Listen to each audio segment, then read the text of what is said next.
Thanks for being here, Siddharth. Lovely having you. I would like to start with if you can throw some light on the Everest Fleet and take us through your journey of the brand. That would be great. Sure. So we started Everest Fleet almost 7 years ago. The idea to start was, there was a lot of inefficiencies in the aggregator fleet ecosystem. So typically, when I say aggregator, I refer to companies like Ola and Uber, the people driving a taxi on their platforms. Generally, the inefficiencies were one driver, one car. If the driver goes to his village, or the car is under repair, or if a driver falls ill. So typically the utilization was below 40%.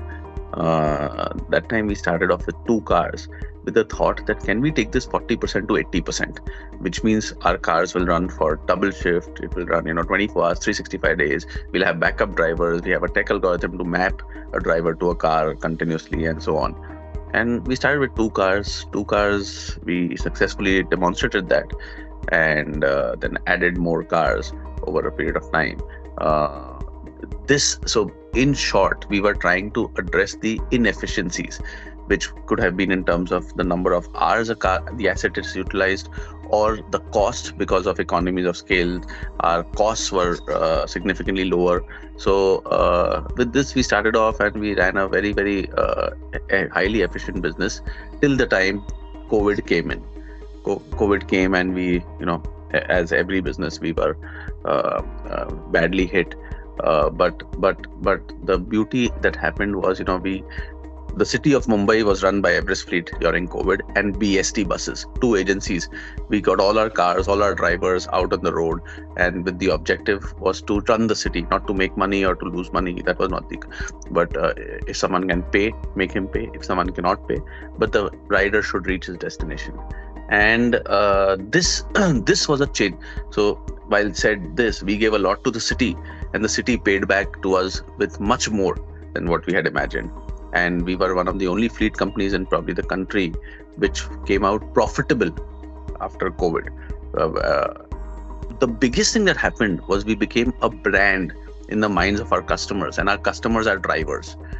So we became a brand. The goodwill that spread because we took care of them. We gave them medical facilities. We gave them house to stay. We gave them food to eat. We gave them work to do during COVID. And so we became a brand. And because of that, after COVID, we continuously had influx of drivers waiting, thousands of drivers waiting for cars from our company. And that is where our turning point happened, where we started significantly growing. So pre-COVID, we had around 800 cars, and post-COVID now fast forward today, we are at around 12,000 odd cars in 7 cities in India. Our model is now primarily not a fully double shift model, because post-COVID, the demand has not recovered in most of the cities till what it was pre-COVID. But in a single shift or a 1.2 shift model also, we are running the fleet as efficiently as we were earlier. Our costs are the lowest, both the cost of purchase, cost of repair and maintenance, cost of insurance, everything is the lowest in the industry. And yes, we really enjoy what we do. Amazing. That was an amazing story, especially the COVID piece. So as a follow-up question, I would like to ask, how do you leverage technology and data? I'll push data as well in there at Everest to drive operations, drive efficiency, provide value to the customers, driver partners, and for yourselves. So how do you guys leverage technology and data to optimize operations and efficiencies? So, it's difficult to manage a couple of drivers at our homes, 1 or 2 or 3, whatever it might be.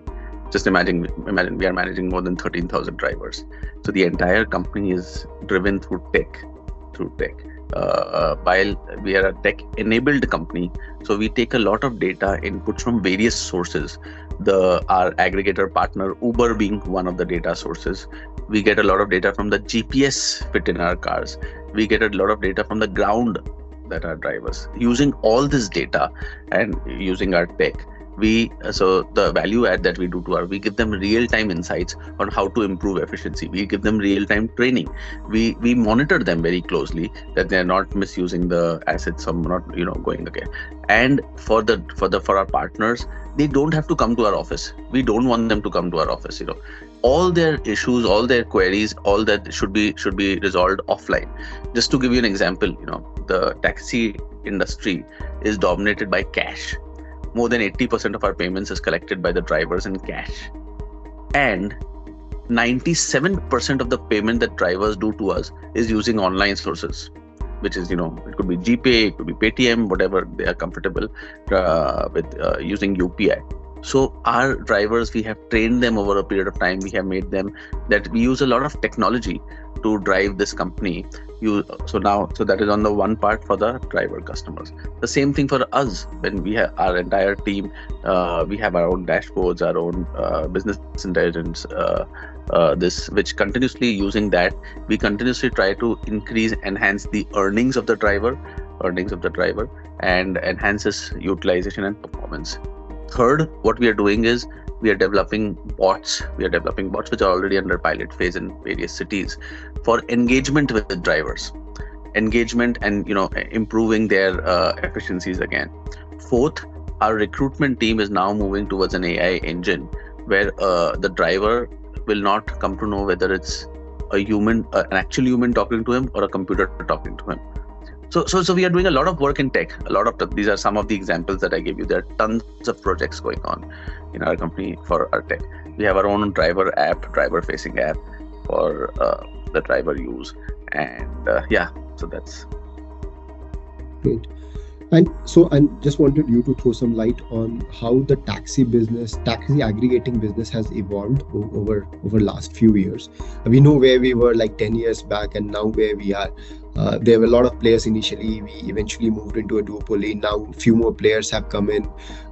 Some of the driver unions, like in Bangalore, Namma Yatri app has been developed by the drivers themselves. So it's evolving. So if you could throw some light on how the industry has evolved, what gaps do you see in the industry, and what are the typical challenges that the industry faces right now with all the regulations coming in? Sure. So one, the market is primarily dominated by the two major players. The smaller players in small pockets and small cities keep propping up, which is good. It's healthy competition it keeps the major players also in check and balances. Few things so the market is ever growing. Today, in all the cities, we have a huge demand supply gap, where I can bet in the city that you're sitting in, or the city that whenever you book a taxi, especially during peak times, and even normally, it's difficult to find a Ola or a Uber. You don't get it immediately. So there's a lot of demand, and the supply is not adequate to meet that demand. That is where people like us fill in the gap. So on the government side, the current government has been extremely supportive of aggregators, e-commerce players, etc. And the aggregator draft guidelines were also very positive, supporting the aggregators. On the aggregators' way of operating, so both Ola, Uber, they used to first try to have maximum individual drivers who own cars in the ecosystem. What they realized is that these people, whenever there's a force majeure or whenever there's a bad event, these people don't have the ability to survive those. They started with their own fleets, both the companies, which they realized that it's difficult for them to manage the entire.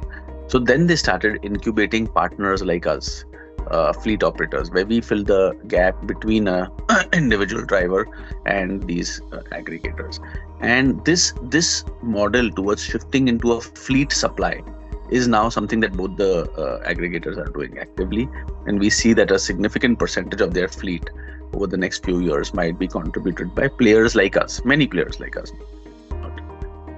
So this entire ecosystem has been evolving and going through various changes. And the other players which are cropping up, some of them are relatively small and new, And I don't think it's fair to comment on them, because they are pretty. Next few years we'll come to know how it pans out. Okay, awesome. Okay, now switching gears a little, in terms of fundraising, Indian EV startups, now we are talking about electric vehicles, are among the top 5 in the world, after countries like US and China. And I just wanted to get your opinion. Do you think we are prepared for a mass adoption of EVs, given the charging infra and the other infra that we have available, the kind of batteries, the Indian environment and all that?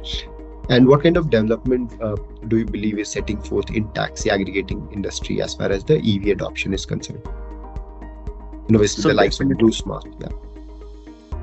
So definitely EVs is the way forward. I mean, in the next, say, decade or so, we might see a significant portion, or 100% of the cars probably being EVs, at least the new cars which come on the road. And so it is the way forward. It makes complete sense. The cost of running is lower, the cost of maintenance is lower, it is environment friendly, and everything. So about the benefits of EVs. So the government is significantly pushing it, and with in all walks. Yes, today the infrastructure is not adequate to meet the EV push that is there. So that is where players like us or create our own infra to manage. Of course, the technology is also evolving, that the cars which at a certain cost, their costs are coming down, the range of the car is going up, the life of the batteries might increase. So it's a continuous. We have seen this in solar in the past decade, how it evolves dramatically. That is also happening with EVs. As an infra, today we are not geared up, but both the aggregators and the new companies that you mentioned have a strong push to go into EV only fleets over a period of time, and partners like us are helping them to get that to make it into a reality. And we see EVs as the way forward in the next couple of years or next few years. I think most of the new cars on these aggregators might be EV only, provided the charging infra is taken care of. Awesome. Siddharth, and just one curious question is around, how do you see it evolving beyond the top 20 cities? Do you think there will be a significant demand from tier 2 and tier 3 towns of India? Have you guys ever experimented in tier 2, tier 3 towns? And do you think going beyond the 4-wheelers, getting into the 3-wheeler space or even a 2-wheeler space is something you guys have somewhere in the horizon, just to cater to the Bharat and not really to the India? Definitely. So tier 2 cities. So our next wave of growth, geographical expansion is going to be in tier 2 cities. Few of them have been shortlisted. We are piloting. We are running some pilots there. Definitely, 4-wheelers is not the only product into the logistics.